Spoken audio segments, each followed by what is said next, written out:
ভূগোল স্পেশালে আজকের ভিডিওতে আমরা জানব বর্তমানে ভূবৈচিত্র্যসূচক মানচিত্র অপেক্ষা উপগ্রহ চিত্র অধিক গুরুত্বপূর্ণ কেন। বর্তমানে ভূবৈচিত্র্যসূচক মানচিত্রের তুলনায় উপগ্রহ চিত্র অধিক গুরুত্বপূর্ণ হওয়ার কারণগুলি হলো: এক, নিখুঁত তথ্য। এই পৃথিবীর প্রকৃত তথ্য পেতে হলে তথ্য নিখুঁত হওয়া প্রয়োজন।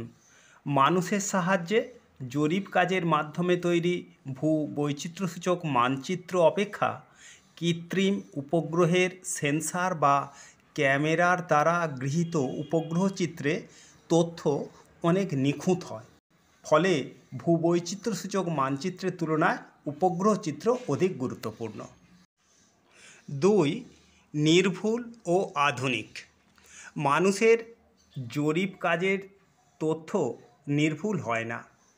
তাছাড়া অনেক বছর আগের জরিপ কাজে পাওয়া তথ্যের সাহায্যে বর্তমানকে সঠিকভাবে বিশ্লেষণ করাও যায় না। উপগ্রহ চিত্র আধুনিক সেন্সারের সাহায্যে গৃহীত, নির্ভুল এবং সমকালীন হওয়ায় বর্তমানকে বিশ্লেষণ করতে সুবিধা হয়। সেই কারণেই ভূবৈচিত্র্যসূচক মানচিত্রের তুলনায় উপগ্রহ চিত্র অধিক গুরুত্বপূর্ণ। এবং তিন, তথ্যের প্রকৃতি।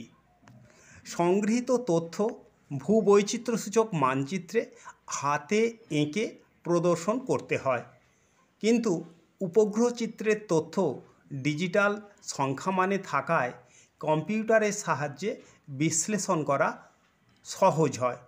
তাই বর্তমানে ভূবৈচিত্র্যসূচক মানচিত্রের তুলনায় উপগ্রহ চিত্র অধিক গুরুত্বপূর্ণ হয়ে দাঁড়িয়েছে।